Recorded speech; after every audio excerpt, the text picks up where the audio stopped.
Okay, I have my Google Sheet. All right, launch. Of course, I made it bigger so it's easier to see. All right. So now I just want to make use of the function count unique.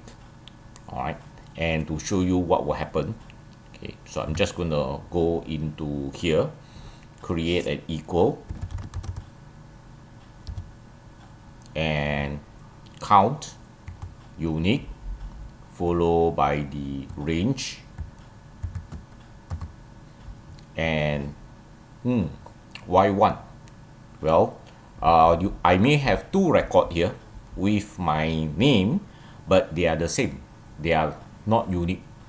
So you only count it as one time, because if you see a repetition, it is not going to count it again.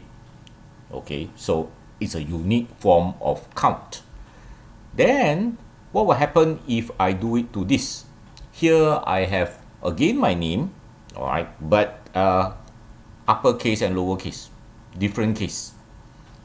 Okay, so I'm just gonna pull it over. You will see the count unique for this range over here, but this time uppercase and lowercase confuses the count unique. All right, so that is where you probably would want to make sure that the case are all the same, probably by first using another function such as upper or lower, okay, whichever you prefer, to convert all the data to the same case first before you actually do a count unique. All right, so try to make use of this count unique function.